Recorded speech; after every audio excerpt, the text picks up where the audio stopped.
Hey, how's Jonah doing since the move? Not great. He got that ADHD diagnosis since we moved. His IQ is 144, though. Wow, a high average IQ is 115, right? Yeah, but they're calling me every day to pick him up because of behaviors. What? School's only been in session for 2 months. Yeah, he gets upset when the schedule changes or things get a bit too loud. I am not sure what's going on.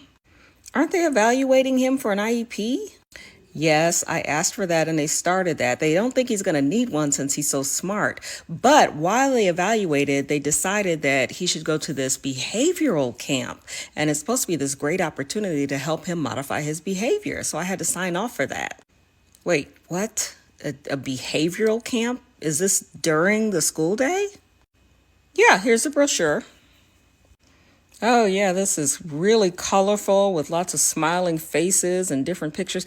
But this last page says that by sending him here, you are signing away your right to a free, appropriate public education and any claim for compensatory services. How can they send him off to this thing when you're in the process of evaluating your child for an IEP and they don't have any behavioral data to send to the other school? Well, it looked like a really good program. They made it seem like it was really good for him.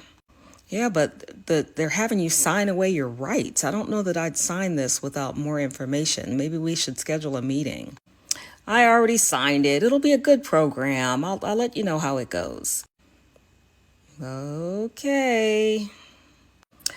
If you have a kid that has behaviors, maybe in the process of getting an IEP, grades are fine, but they're having some behaviors. And I'm seeing this happen in a few different school districts where they're starting with these behavioral programs, and they cannot do that for kids that have an IEP without an extensive process because we have least restrictive environment and things like that. But if your kid does not have an IEP, a couple of times they have sent these kids off to these behavioral programs. The kids have failed miserably. And my problem isn't that these programs exist. I think that these schools are trying to do something since we're seeing, I don't personally believe that we're seeing an uptick in behaviors. I think we're seeing a reduction in the resources that are available. I've seen behaviors for all the years that I've been doing this, but I think that these schools are desperate for something, and the easy thing, the low-hanging fruit, is to remove your kid from their school and put them in one of these types of programs, camps, so to speak, with the idea that some sort of intense training is going to help. The problem with that is, at least in my experience, in the kids that I've seen that have gone to these, is there is no background information. There is not a complete evaluation on the child.